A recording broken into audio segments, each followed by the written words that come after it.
I'm Corey Cout. I grow giant pumpkins. I'm from Placerville, California, right around the corner. We're here at the Diamond Springs Giant Pumpkin Way Off, and this is my pumpkin. So I planted it in the ground in May, and pollinated this pumpkin on June 15th. So it's been growing since June 15th. We give it a lot of specialized fertilizers at certain times of year. Like early on, we give it nitrogen for plant growth. And then we'll go on to an all-purpose fertilizer, and then we'll go at the end. We get a lot of potassium, try to get the plant bigger, and we'll prune. Pruning is important, so we'll take the plant and prune the ends of the vine so it'll stop growing vine, and we'll just grow pumpkin at one point. So that's kind of the keys to getting a big pumpkin and then having a good seed. And like every spring, they do a grower expo and Elk Grove. The Elk Grove's the other really big competition.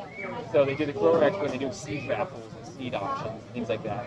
So, like, this is a seed from a pumpkin that was like 1,785 pounds.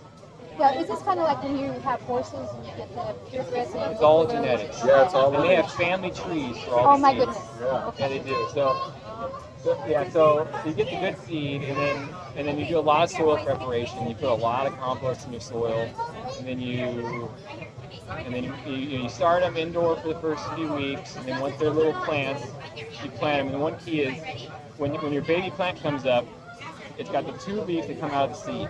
Yep. Then it gets a third leaf. That's called the first true leaf. And your vine will grow the opposite of your first true leaf. So when you plant it in the ground, you position it so you say, I want this plant to grow that way. So then you plant it, so it's going to grow that way. So how long are you waiting after? So you get the two leaves out, and then once the third one comes out, you plant it which way? So you plant the opposite of the first true leaf.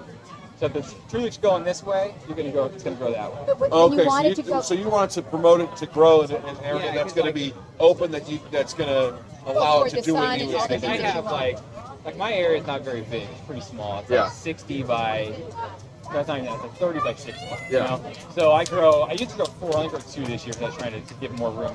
But so I'll grow. So I grew one going this way, one going this way, one going this way, and one going this way. So to try to maximize the space. Yeah. And so once you get it going that way, then we all do a lot of pruning. So the main vine comes out, and then the secondary vines come off that, right? And then it will try to sit up. It's called tertiary vines, like the third vine, and they come off the secondaries. We prune all those off. Because it's taking away the nutrients? Yeah, so we don't let it grow any tertiary vines. All right. And then in about July 1st, around then, you'll start getting pumpkins, you know, and so we control the pollination. We'll do specific crosses, you know, like we'll cross this plant with this plant. So what you do is we take off a female flower or a male flower. Right. We pollinate it with the female Now you flower. say this plant and that plant. Are you saying that you're going to take one that's not from the same plant? Yeah, And then you're going to. this is a cell. So I just Okay, so this was off the same Yeah, it's off vine. the same Male and plant. female flower off the same vine. Yeah. Gotcha. But I'd have that plant growing a couple, you know, next to it, so I could cross. And that's what a lot of people. I'm not that into. Yeah. I mean, because a bee could come along and do the same thing, and you don't even know it. So what you do is you get to get out the first thing in the morning, and you pollinate it, and then what you do is you close it up. You close the flower up so the bees can't. And how do you close that flower up? So what I did this year is I just took string, and so you open the flower, then I just close the flower back up and tie it shut. Wow. But you said that you had other pumpkins that grow from that vine. Do you then cut those off so that doesn't? Yeah, so when you're first pollinating, we'll go and you pollinate a lot, right? Yeah. You don't know what's going to take. Yeah. Especially in the heat. The heat really hurts.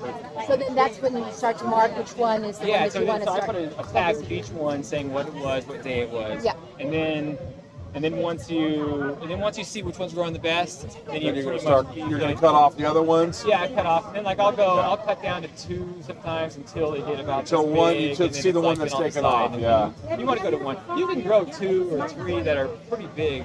You can really grow 3 on one plant this big really good. Really? Yeah, if you're this good, you know. Thank you so much.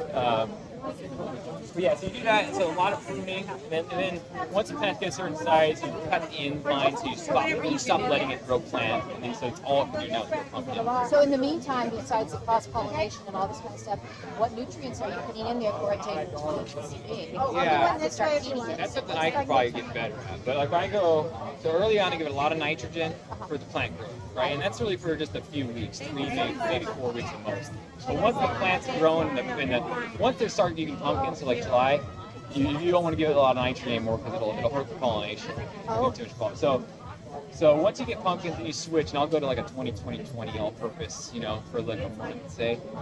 So like I'm still growing plant, and I've got some pumpkins growing, so you go all-purpose. But then late in the season, so then once you're done growing plant, I'll start pushing potassium. They say potassium is really big in pumpkin growth. So that's what I usually do. And that continues until the time you cut it from. Pretty much, yeah. I mean, this one stopped growing. I mean, it really stopped gaining weight a few weeks ago. What type? Are you giving it a liquid potassium fertilizer, or are you giving it a?